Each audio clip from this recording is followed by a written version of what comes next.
Good morning, everyone. Thank you so much for joining us today. This is our third Global Health Security Seminar. I am Siobhan Robinson Marshall, a research assistant at the Center for Global Health Science and Security, and I just wanted to welcome you all. And I'd like to thank our co-sponsors, the Global Health Initiative, and I will now hand things off to Dr. Rebecca Katz, the director of the center. Good morning, everybody. So I'm Rebecca Katz, and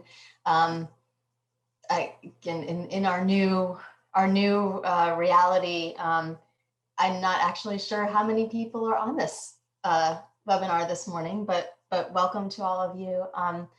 Really delighted to welcome Ryan Morhard this morning. Ryan's an affiliate of our center and has been a close friend and colleague for many years. Going back to the days where he was at a legal analysis and associate at the Center for Health Security before it actually had that name at Johns Hopkins University. And then had the pleasure of working with Ryan when he was moved over into government and working at HHS in the International Partnerships branch, I guess, branch chief for international partnerships at HHS.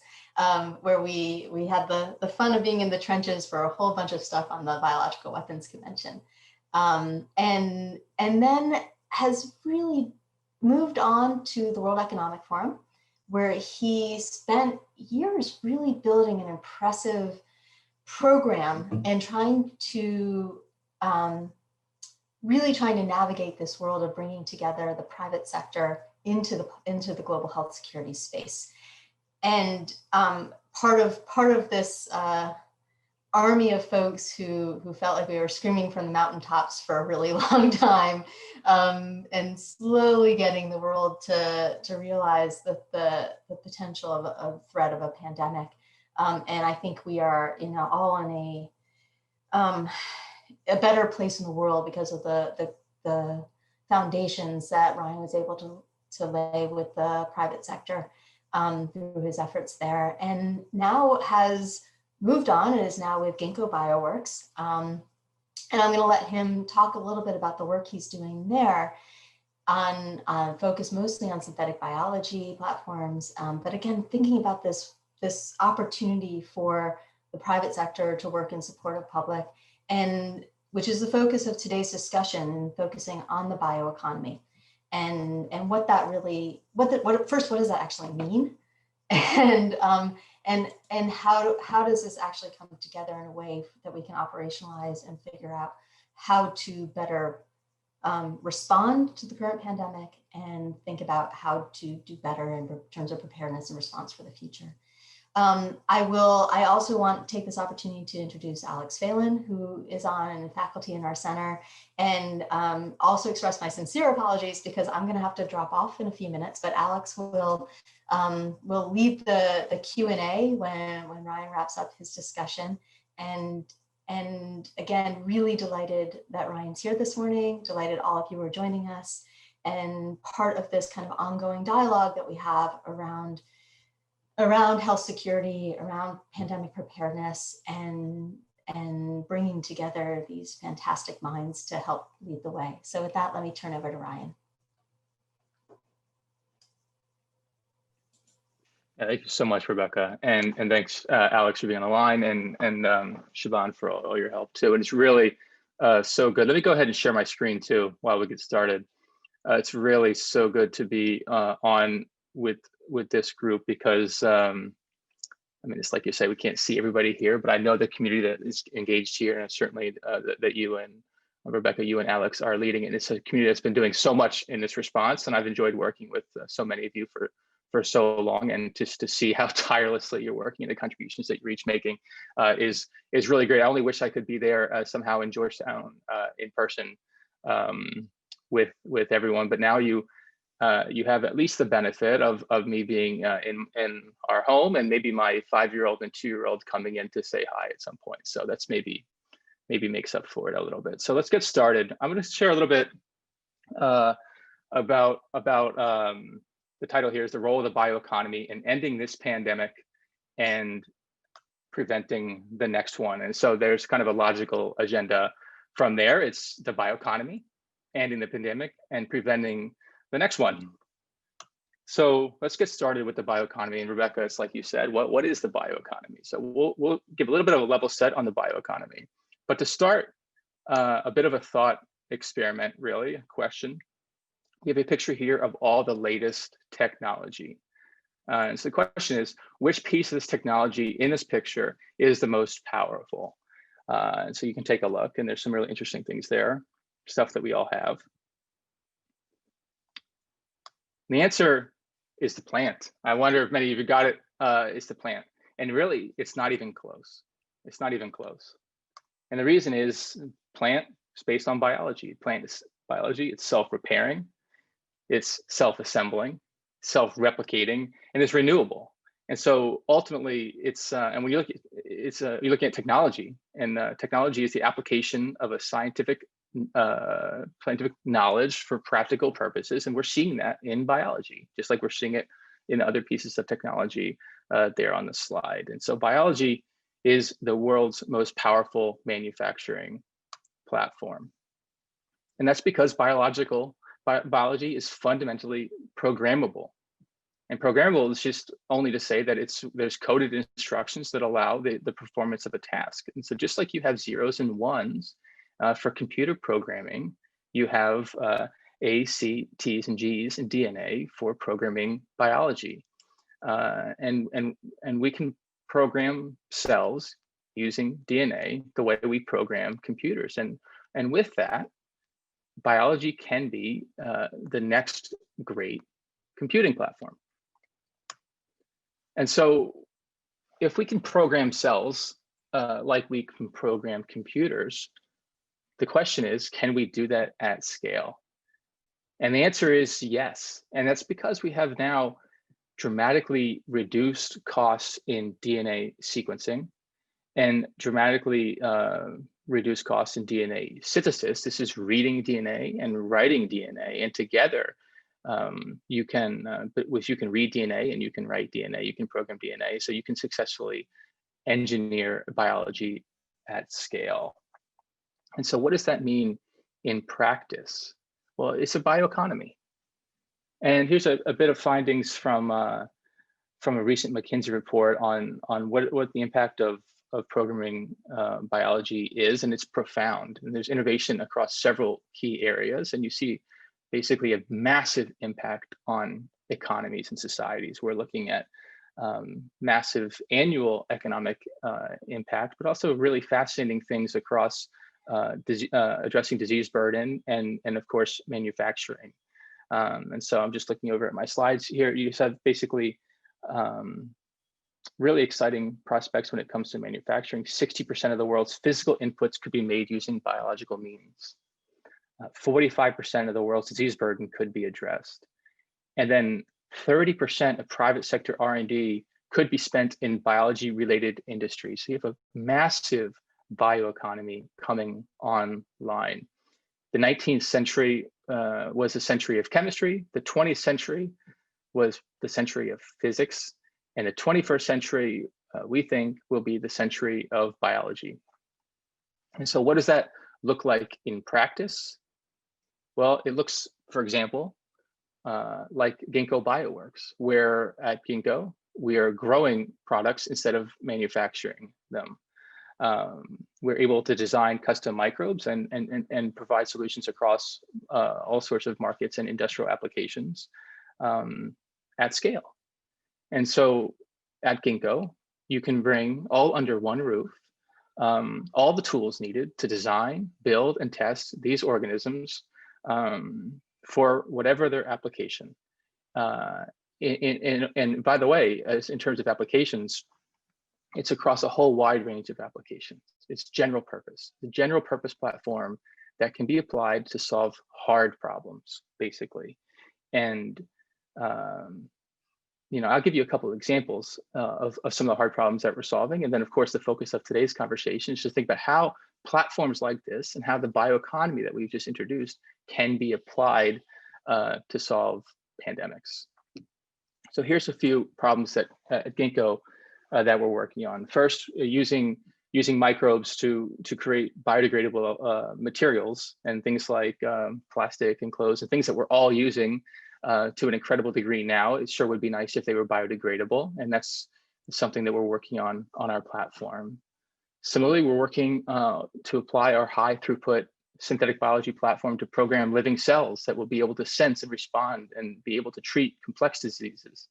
So this would be transformative, obviously, in building out next generation pharmaceuticals around the world. Same platform is working to create microbes that will allow crops to convert the nitrogen that's from the air into a form that they can use to grow, which would reduce significantly the need for traditional chemical-based nitrogen fertilizers. And in doing so would also reduce the amount of greenhouse gases emitted. It would reduce the amount of water pollution, et cetera. And a couple more, just to give a sense of the platform. The same platform is working to unleash the promise of plant-based foods. So we may make them better tasting, more nutritious, and so on. And this is to create the kind of meat alternatives, the dairy alternatives, and the plant-based proteins that are required for a sustainable future and for better food security, and so on. Same platform working to help create cannabinoids and reduce and improve processes around creation of cannabinoids that have scalable processes and cleaner processes, et cetera, is being used as well on our platform. And I'll just give one more final example, just to give a sense of the types of things that a general purpose biology platform is doing. And this is one that we're really excited about. A recent announcement. It's called Alonia, where we're looking at a whole new generation of bioremediation solutions. And that's just to make sure that we're addressing water pollution challenges and including, I'm just reading, including industrial wastewater treatment, soil remediation, and wastewater management, waste management through bio-based solutions. And so what we've seen is biology can be applied to solve incredibly hard problems. And of course, COVID-19 is a hard problem, and it's a biological problem. And so you see here, The Economist really captured this well. In April 2019, we have a really compelling title on redesigning life, the promise of synthetic biology. And then just 1 year later, effectively, we have COVID-19, and we're all living this now. And so we see the power of biology in both covers there. So that's a bit about the bioeconomy. And let's say now how that platform and those types of technologies are being used to end this pandemic. And well, for sure, it responds to COVID-19, and there's a lot of, I know, pandemic experts on this line. I mean, in a way, we're all becoming pandemic experts now, but I know this community, there's a lot of experts on this line, and we all know that response to COVID-19 looks different because of biotech. We see differences in the way we've identified the virus, the way we've diagnosed the virus, the way that we are building out vaccines for the virus. And so this is where biotech has changed the way that we respond to pandemics. In identification, we were so quick to sequence SARS-CoV-2 and publish that genome. The diagnostics are being revolutionized through nucleic acid-based diagnostics. The leading vaccine candidates are nucleic acid-based vaccines. And treatment we've seen is built on monoclonal antibodies. And with genomics, we're able to really understand epidemiology quickly in a way to better understand origin and transmission dynamics. So biotech is changing the way we respond to pandemics. And we're seeing that, again, just to kind of go through, we're seeing that at Ginkgo. At Ginkgo, we've been on the front lines with many others on sequencing. We were quick to do that and join in that effort. And we've been really excited to be contributing to testing. So at Ginkgo, because our platform is built on reading DNA and reading large numbers of DNA and high throughput approaches, we've been able to offer significant testing capacity and do our best to be part of the testing solution. So we've been going and offering end-to-end testing support for schools and businesses around the country. We've been building up our own capacity in Boston so we can do even more high throughput testing. We're particularly focused on doing our part to help schools reopen. And that's going to require incredibly large volumes of testing and regular high throughput testing. We believe that advanced platforms can provide, and we're happy to be a part of that. We've also been working on improving the antigens, optimizing the antigens for rapid antigen tests as well. And that's on the diagnostic side.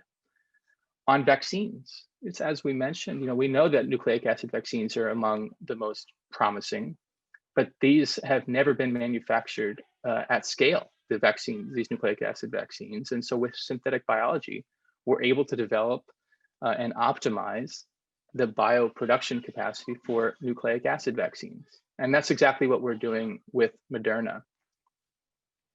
And so we're supporting Moderna in optimizing their vaccine manufacturing. And likewise on therapeutics, we've been part of the process to help improve therapeutics and optimize these antibodies for better stability and so on, so we can have better therapeutics. And so basically, that's a bit about Ginkgo. But basically, it's an example of a platform that was doing a whole bunch of other stuff on agriculture, on remediation, on cannabinoids, on food, and so on, doing a whole bunch of other stuff, essentially zero exposure to health at Ginkgo, and was able to pivot rapidly in the context of COVID. And we're now, much of what we're doing is really the pandemic response and make contributions across all the spaces that we know are going to be the key to ending this pandemic. And so the question is, wouldn't it be nice if we had more of this type of platform that was better funded versions of these platforms, and would we be better off? And that gets to preventing the next pandemic. And so now we've talked a bit about the bioeconomy, how the bioeconomy is being leveraged to end this pandemic, and then what we can do now with that basis to prevent the next pandemic. And it's possible to prevent pandemics. Outbreaks are inevitable, but pandemics are not. And it's important to think about what it would take to end the next pandemic. And it's because it's not just COVID-19, unfortunately, that we're faced with, that we are actually living now in a new era of biological risk. And this is a nice chart over the last 30 years, but we've seen the number and kind of infectious disease outbreaks increase dramatically over the last 30 years. And changes in how we live are driving this increase. We have seen that through urbanization, through globalization, through deforestation, through migration, all of these things are generating a higher number of outbreaks than we've seen before. And I just say, and this is kind of showing over the course of 5-year blocks, but just take a look at the year before COVID-19, 2018 or 2019, we saw 200 epidemic events in just that 1 year. And in 2018, we saw for the first time ever outbreaks of 6 of the 8 categories of disease in WHO's top priority list. And if any one of those had spread widely, it would have had the potential, like we're seeing very clearly now, it would have had the potential to kill thousands and create a major, major disruption. And we were seeing that in 2018. And I know many on this line know that, but we were seeing that in 2018. And so question is, why weren't we ready for COVID-19? And there's a few reasons, but let's take a look at some of the kind of more fundamental reasons why we weren't ready and what we can do about that to maybe make sure this doesn't ever happen again. So let's take a look at these quotes. One, they're both from the Global Preparedness Monitoring Board, one in 2019 and one in 2020. And it's 2019. for too long, we've allowed a cycle of panic and neglect when it comes to pandemics. So panic and neglect keeps coming up a lot, and we see panic, and then we see neglect. Of course, now we're all in the panic phase, and we're hoping there won't be neglect coming next. In 2020, 1 year later, we see never before has the world been so clearly forewarned of the dangers of a devastating pandemic, nor previously had the knowledge and resources to deal with it, which is where we are now. We were forewarned, but we have the resources to deal with the pandemic moving forward. Let's take a little bit look again at this cycle of panic and neglect. So here's 2019 is neglect. This is a great work done at between the Nuclear Threat Initiative and Johns Hopkins University and the Economist Intelligence Unit on the Global Health Security Index, basically making very clear, months before the emergence of COVID-19, the beginning of COVID-19 pandemic, that the world remains badly underprepared. That's 2019. That's neglect. 2020 is panic. This is just a couple days ago, this chart, and it's, of course, trending in the wrong direction. 2020 is panic. Here's 2019. Here's neglect. Our collective, it's true, our collective vulnerability to these outbreaks is growing. The societal and economic impacts of infectious diseases is increasing, and we were saying that as a community in 2019, and that's neglect. 2020, we have panic. And so we see in the space of epidemic preparedness, we see panic and neglect. And some of that is human nature, obviously, that we all know better, but it's not surprising that we neglect big, seemingly remote risks. So some of that is human nature, but it's also that preparedness is pretty hard. And so let's think about what it would take to have good preparedness. Well, there's a couple things. One, and many of you on the line should recognize this amazing tool. It's on the Georgetown website, showing basically 20 million permutations of biological events. I think it's 20 million, 22 million maybe. But it's that preparedness must be flexible. So good pandemic preparedness must be flexible. These events are complex. No two are the same, and every response has basically unique requirements. It's got to be flexible.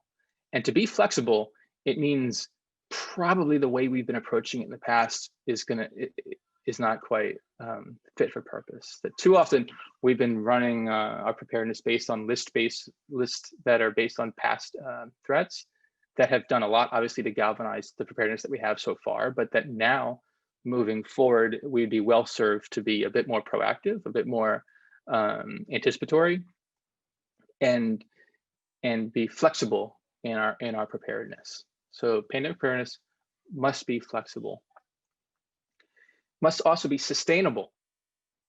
And that's because, and it's quite obvious now, but no one country can be prepared alone for a pandemic. You can't stop a pandemic in one country, in one nation, and so we must have pandemic preparedness that works across the whole world. And multi-application platforms, like the one we've just discussed, and the ones that will build out the bioeconomy, ones that contribute to economic development and a cleaner planet, are more practical, probably, than single-purpose, expensive capacity built just for pandemic preparedness, when we have seen the risks of doing that. And for much of the world, the only practical approach to building pandemic preparedness and response capacity for much of the world, that's only possible through investing in platforms that have some form of immediate return on investment and applications across economic and sustainability priorities. And so that's one way towards sustainable pandemic preparedness. And unless our preparedness is sustainable, we're not going to be prepared for the next pandemic, and we certainly won't prevent it. Part of it also is being anticipatory. There's so much that we can do ahead of time. And this is a great call to action that was published a couple of months ago from some really leading experts at NIH and others, Jeremy Farr at Wellcome Trust too, basically making clear that there's a way to do this to make sure that we are never again caught flat-footed, that we can stand up the infrastructure required to move as far along as we can to make sure that we're ready to mount a commensurate response as soon as we know we have to. And what that means is much better surveillance, biosurveillance that feeds right in to early development stages of diagnostics and therapeutics and vaccines. Basically a global immunological observatory, and that's a way to be anticipatory. And that's really going to be fundamental if we're going to make sure we prevent the next pandemic. So finally, pandemic preparedness has to be neglect resistant. And what that means is if we're in a cycle of panic and neglect, I think we would be probably naive, and I hope I'm wrong about this, but probably naive to think that this is the health emergency that's going to break that cycle. We should anticipate that there will be neglect again, neglect of biological risks again by policymakers and so on. And in anticipating that, what that means is we should build our capacity in a way that's neglect resistant. And that means making sure we're doing all those three things, that we're building flexible, sustainable, and anticipatory capacity in the way that's neglect resistant. And that's embedded in the bioeconomy. We know that the platforms at the core of the bioeconomy are flexible. We've just seen that at Ginkgo. So Ginkgo is a platform that's doing a whole bunch of other really cool stuff, pivoted quickly, now doing cool stuff to help end COVID-19.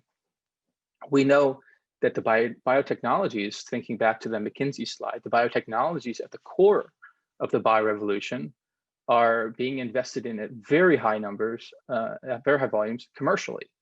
And they provide regular economic and development benefits, and therefore there's sustainable capacity there for preparedness and response.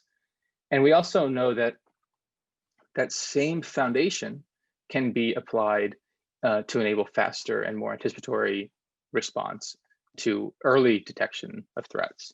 And so pandemic preparedness needs to be neglect resistant, and the bioeconomy offers neglect resistant and, I would suggest, dramatically better preparedness. So how is it dramatically better? Well, you can, just looking across a couple phases between detect, develop, and deploy, you can see that you can imagine a world where you have comprehensive biosurveillance and extensive monitoring that can kick off continuous and anticipatory development of diagnostics and therapeutics and vaccines that can be deployed just in time and manufactured at scale to mount a global response to any early threat, and then can prevent a pandemic. So we know outbreaks are inevitable, but pandemics are not. And there's a dramatically better way to make sure pandemics don't happen, and that's by leveraging some of the capacities that we've seen in play already in response to COVID and across the bioeconomy. But let me just add, before I wrap up, just for a few questions, let me just add one more important dimension as to why it's interesting to embed health security in the bioeconomy. And that's because, let's just take a look at Ginkgo, but it's across the bioeconomy. Ginkgo is the leading developer of genetic engineering tools. And as a leading developer of those types of tools, we have an obligation at Ginkgo to ensure that those tools are responsibly used. And we care deeply how our platform is used. And it's just the same way that if you look at, for example, it might be a more relatable way, you look at Google and Apple and how they care deeply about cybersecurity too. Well, we care deeply about biosecurity, and we are in the early days of the century of biology and the biology revolution, and we will bake biosecurity in to the bio revolution. And when you have strong biosecurity, as we've just seen, you have strong health security. And so embedding biosecurity into the bio revolution and connecting biosecurity in that revolution to health security offers again, another pathway towards dramatically better preparedness and response for naturally emerging epidemic risk. So in conclusion, there's basically three takeaways here. One, we've seen that actors in the bioeconomy have pivoted and are making meaningful contributions, and that they are part of a bioeconomy that together offers dramatically better and more reliable ways to prevent, detect, and respond to pandemics. And finally, that leaders across the bioeconomy have an inherent interest in ensuring biosecurity, and therefore are very much natural partners in making sure that what we're seeing now with COVID-19 never happens again.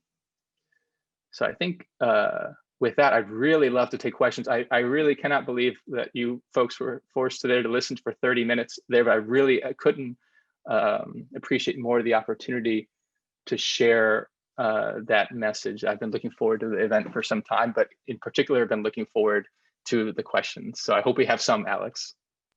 Yeah, wonderful. Thank you so much, Ryan. That was fantastic. And I think ties in a lot of the broader concepts about pandemic preparedness and response, but also looks at the role of the bioeconomy in a unique and challenging way. And I think what really stood out for me, and what I'll do is I'll get started by asking a question, but whilst I do, please add any questions that you have into the Q&A in the Zoom, and we'll be selecting from there.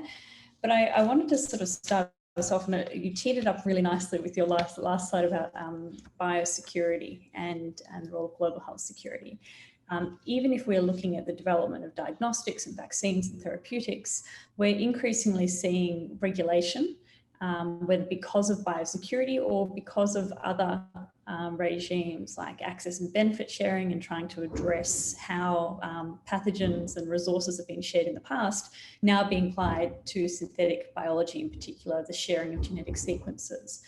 How do we deal with those regulatory challenges about how sequences are shared in an open science community, whilst there is obviously significant profit or private sector interest, as well as a really strong public health sector interest? I was wondering if you had any thoughts on that. Yeah, Alex, plenty of thoughts, but no easy answer. But I think one thing that I've been really excited about is, and you heard kind of my background from Rebecca, and so I've been kind of floating around in global health policy circles for a long time, and part of that floating has been just to say, basically, all of us banging our heads against the wall and trying to find a better way forward on things like Nagoya Protocol and access and benefit sharing, and what I mean by that is just we all have known that there's got to be a better way to make sure that we are securing access and benefit sharing, and also kind of mounting better responses, and that those policy conversations have been really, really hard, and basically full of a lot of intractable, feels like intractable kind of positions. And what I'm excited about coming to a place like Ginkgo and seeing the potential in these types of technologies, not just at Ginkgo, but around the world, is that you're seeing a path forward finally to solve some of those policy disputes. So you're seeing better ways to actually secure biodiversity and invest in biodiversity, invest in nature-based solutions, and do it in a way that allows countries to have access to those benefits and so on. And that maybe wasn't possible at the state of technology several years ago, and is impossible now. And the actors who are engaged now have different incentives than the actors that were the ones engaged years ago. So for example, at Ginkgo, we are very much committed to nature-based solutions and growing biodiversity, and committed to the principles of access and benefit sharing. And we're not alone among companies who are in key to the kind of the next generation of sort of the bio revolution. And so there are new technical solutions to those problems, but the challenge there is the conversations are still happening in silos, and we need to do a better job at bringing those conversations together. And I think we've seen a forcing function in terms of this pandemic, in terms of reminding everyone that the conversations around pandemic preparedness and response need to be a bit more inclusive than they were before. Do you see it as perhaps, is it a collaboration between bioresearchers pushing for policy that has been created by crisis, or has there been sort of standard efforts to try and increase how there is work between bioresearchers and then creating actual action in policy? Yeah, and that's a good question. And you've been at this before this too, and it's complicated, right? But I think there's no doubt that the crisis has pushed. I mean, certainly the crisis has brought out a lot of technical capacity that wasn't there before. But the crisis has also pushed to the forefront a lot of policy discussions. I mean, it's not. There's neglect in terms of investing preparedness, but there's also, frankly, there was neglect in the policy conversations and in the urgency there. And that's not to lay any blame at anyone. There's only so much kind of yelling at the sky that anyone can do. At least I tell myself that, because we're all kind of looking back at all the things that we were doing before COVID and wondering, was it all enough? But I think absolutely the crisis has forced a bunch of policy conversations that never were happening before. And it's just incumbent on us to make sure that they happen in a way that is not only appropriate for this response, but they're also useful as we move forward. Because again, this is not a one-off. COVID-19 is not a one-off challenge, that we're in a new era of epidemic risk. And so what we're doing now has implications for the trajectory of this pandemic, but also for how we're ready for the next ones. Absolutely. We have a question in the chat here. How do code-based contents interface with academic platforms? Would validation and sharing of whole genome sequences, for example, occur through Ginkgo or through the customer? So this is a little bit more sort of detailed Ginkgo fractal question, but I think there's also some broader relevance here to how GSD and sequences are shared. So yeah, if I hand that over to you. Yeah, and I think thanks for the question, and I think I'll take it on the broader relevance, and that's, I think the broader point I think is that we do a lot better when we work together, and that's in part a recognition of if you think back to the slide earlier on how preparedness needs to be sustainable, but no one can be prepared alone, and we all have kind of a shared future in that if there are countries out there who aren't prepared, then that's a vulnerability for the whole world. And so we should be doing things together, and that means we're drawing on expertise from as many corners as that we can find it. And so I think from a Ginkgo perspective, we're happy to be part of those coalitions, but the real fundamental point is how can we build out those coalitions so that they're ready to go and they're working all the time, including in anticipatory ways. And then you see ways for academics to advance their work, and you also see ways for companies to advance their work, but towards a shared purpose. Yeah, that's a very good point. And I think there is going to always be that governance challenge, as well as different ideologies and perspectives on how information is to be shared, but also recognizing that this information has significant public health advantage. And so, this ties in quite nicely with the question that John Monahan has added into the chat about, if private bioeconomy platforms like Ginkgo's are so essential, and they are for part of global readiness for the next pandemic, what is the right governance model? Public-private partnerships, we've seen some really good successes of that, including in things like Gavi, the Vaccine Alliance, and other sort of entities that try to deal with innovative technologies and distribution. So any thoughts on how governments should approach, given the centrality of perhaps private enterprise in development of diagnostics, therapeutics, and countermeasures, even risk assessments going forward? Mm-hmm. Yeah, it's good to get a question from John, and that's what I meant by saying I wish we could be there together in Georgetown, and it's also, I think, what I hope to make clear, just recognizing the types of folks that this community engages and who have been at this for a long, long time. You know, John, you've been working on responding to exactly the type of threat that we're facing right now for a long time, and we're better off for that work. But you've also asked a really hard question, and I think that, so what is the better governance approach? I think, I think one thing that we need to do is recognize that, again, back to this kind of fundamentally that no one can do it alone. But I think one thing that we've seen is that, just as an example, businesses, especially big multinational businesses, have seen an economic risk from epidemics that is made clear in COVID-19, but was frankly clear even before COVID-19, that the economic impact from epidemics over the course of the last several years has been sizable, and to the point where it was big enough that for multinational companies that it was arguably unignorable, or at least you shouldn't have been ignored in terms of the way that multinational companies have their workforces and their supply chains and their operations and customers all over the world. They were seeing now outsized impact from epidemics. They should have been part of the conversation around increasing investment in preparedness. And we have to find a way to do that.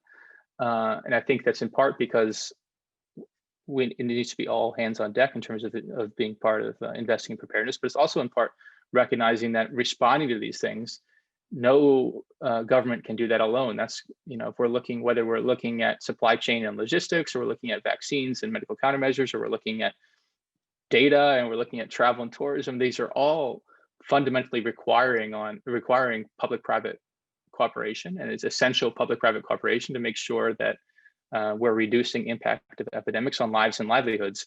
And so I don't have the answer to what the governance approach is, but it's, I think, safe to say that it's one that is much more multi-stakeholder and much more operational than the one we had before. And I think you're going to see pretty good appetite for that, at least for a little bit. And then I'm pretty cynical, and when neglect will kind of come back, but I think you'll have a window where you can have a much different conversation. And I think people are open to that. Yeah, I mean, even as we've been talking this morning, Director General Tedros from the WHO has appointed or set up a new council on the economics of health for all. And so perhaps we'll start to see this, I dare use the word mainstreaming of health, but the consideration of pandemic preparedness across a broad range of sectors, which may, invariably create these sorts of governance opportunities for policy and investment. I think that tees in nicely with a question that James Diggins has put into the chat here. James says that COVID-19 has seen enormous action on the part of bio companies to build capacity. How do we build or maintain commercial markets that support these capabilities in between pandemics so that we don't have to rush to build up anew each time? Where so much of our preparedness was focused on pandemic influenza, not only because it was deemed as a threat, but also because we have this persisting commercial market with seasonal influenza that essentially allows the development of new technologies and the continual sharing of samples and sequences. If we have a novel emerging virus like COVID, it adds, or SARS-CoV-2, it adds a new element, of how do we have a sustainable commercial market for something that might be novel and emerging or not have that persistent commercial interest. So I'm wondering your thoughts on that, Ryan. Yeah, and I see that question's from James Diggins. So this is another from a person from Twist, another company doing really incredible things in the bioeconomy, illustrating kind of how these actors can be really relevant in the response, but also another person who's been giving deep thought to this for some time. So thanks for the question, James. And I think that's the challenge, right? Is like how, and I actually, to be kind of glib about it, I don't think we're going to solve that problem. The problem of having sustained investment in capacity that's just for pandemic preparedness, I would suggest, is not a helpful way to look at it. And what I mean by that, and of course my bias is that We've been doing that for a long time in this community, and we see that it has not quite worked. But I think we can also look at, that's not just true for pandemics, that just investing in any capacity that's useful for kind of rare events is questionable from a policymaking perspective. But I think we've also seen that to the extent we were investing in those specific capacities, just take a look at some of the really great programs that we've had for influenza preparedness and for other preparedness for biological risk. Those haven't necessarily been the programs that have been contributing in really profound ways across the response. It's been the platform-based approaches that have been really contributing. It's the platform-based preparedness that we're able to take a more or less novel virus like SARS-CoV-2 and mount a very significant kind of medical countermeasure response.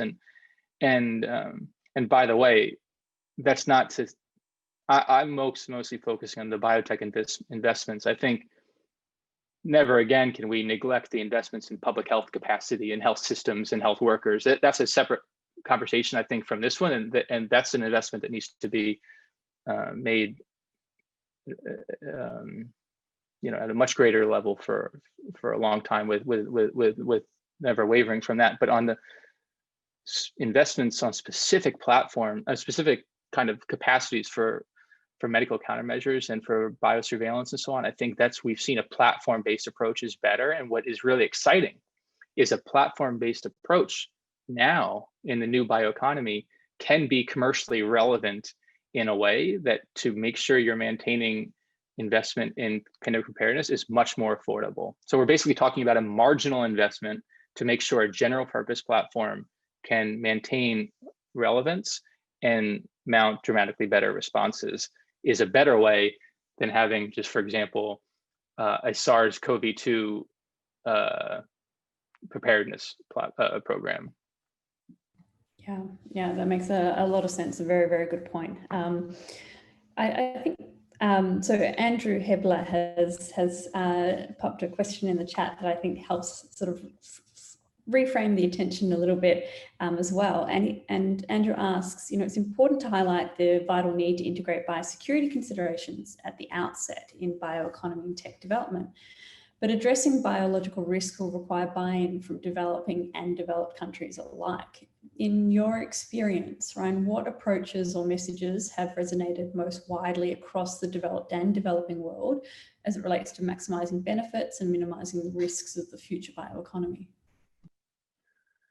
Yeah, thanks.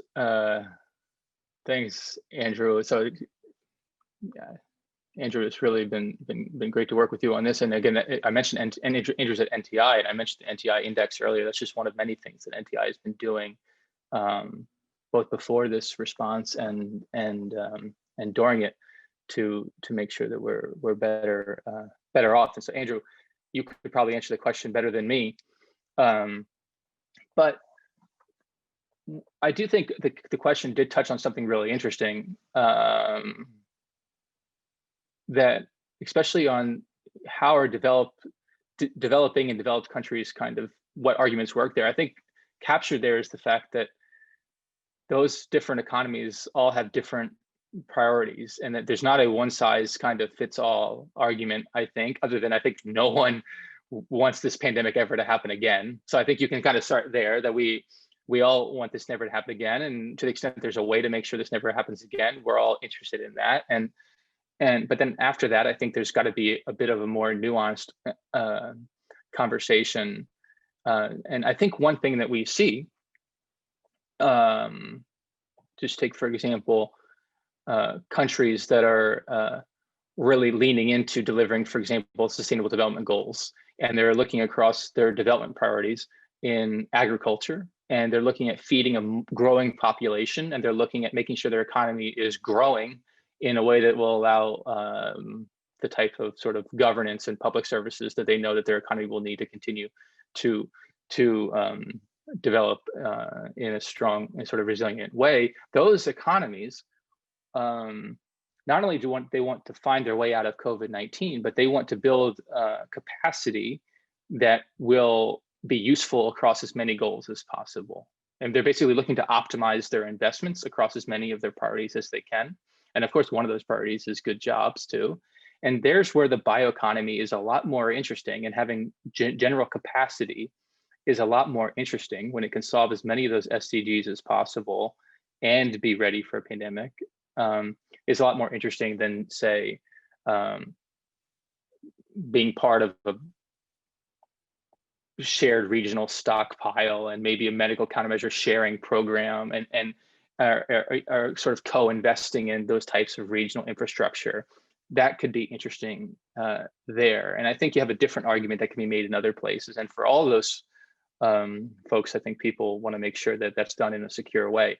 So there's a lot of getting specific that's required there, but we don't want to lose sight of is, you know, COVID-19 has probably shown us a better way. And when we're trying to invest to make sure this doesn't happen again, I think we should learn some of those lessons.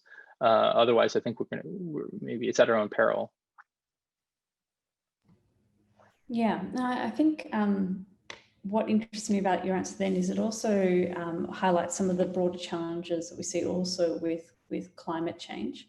And we're also seeing a little bit now with the attention on individual vaccines, is that there is a hunt often for a single silver bullet solution, and technology has a very important role to play in this and in advancing our response to challenges like climate change and to pandemics.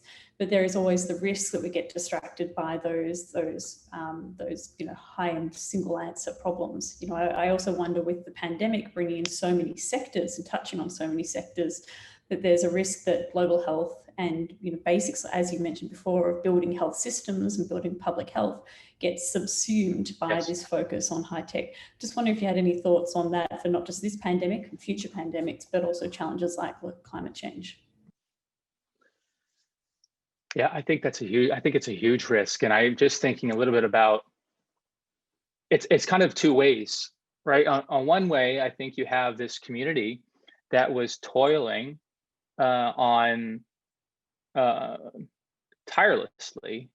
I think it's okay, Alex, if I lump you in that community, if that's okay, but tirelessly to get ready for something like this, and begging in a way for attention, right?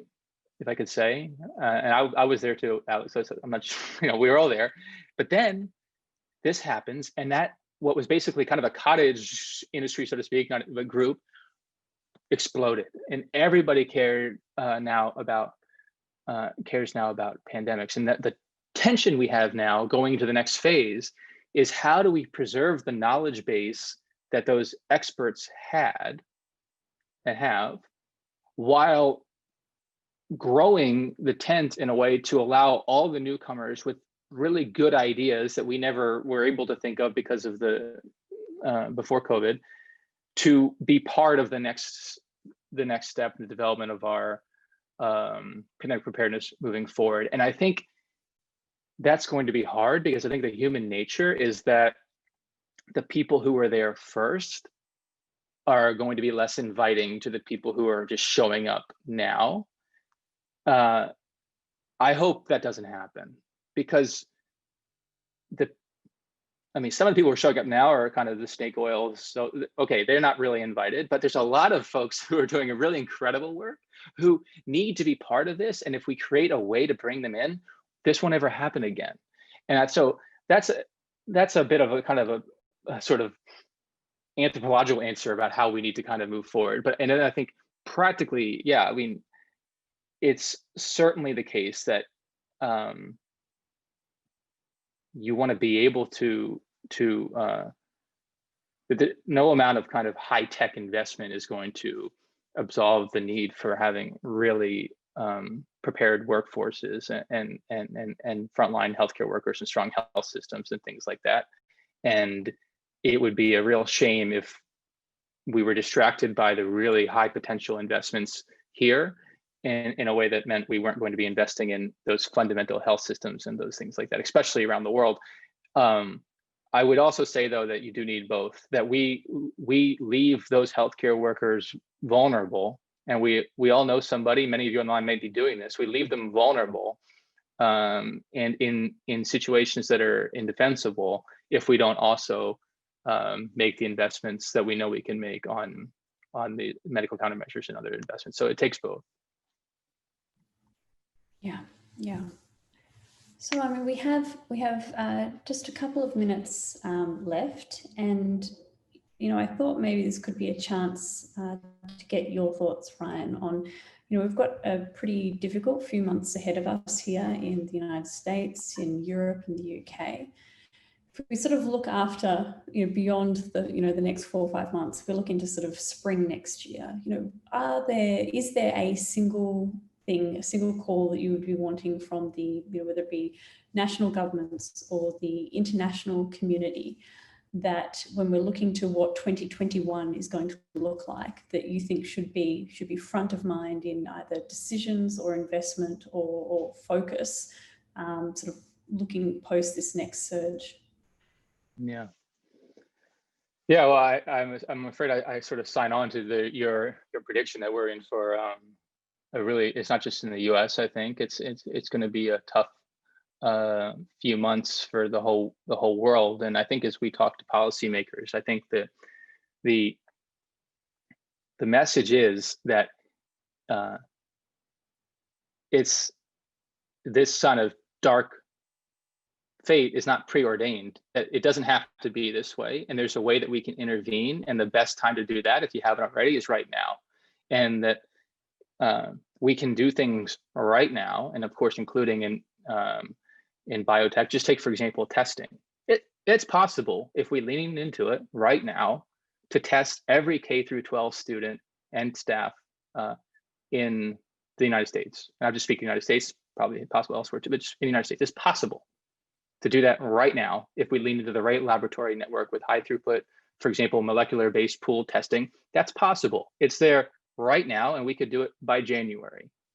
And it's possible right now to put an infrastructure in place that will allow us to make sure that when the vaccines come across the finish line, that there's enough for everybody as fast as possible too. It's possible right now. And then it's possible to do all those things in a way that makes sure that when this happens again, that we're not caught flat-footed, and that actually have a much better response than we ever have. And so never again are we having kids sitting home from school or missing holidays and things like this. And that's what I would want policymakers to know, that this is not an impossible problem. It's a devastating problem that is a nightmarish problem, but it's one that we can take some steps together, and some practical steps. What I mean by that is they're doable to have a much different experience than the one we're having right now. And that's still possible. It's not that that window has closed. It's still possible if we act right now. Thank you so much, and I couldn't agree more, Ryan. It is still possible, and there are solutions that can be done right now. On that, we are at time. This has been such a wonderful presentation and questions from the participants, the attendees, and discussion. And I really want to thank you, Ryan, for coming and spending your Friday morning with us here at the Centre for Global Health Science and Security at Georgetown University. It's our honour to have you as an affiliate, and we really very much look forward to continuing these discussions. And we will be posting the YouTube video of this event online. So please do share with your networks, and so they can benefit from what a lovely, wonderful last hour this has been. And thank you very much, everyone, and have a lovely weekend.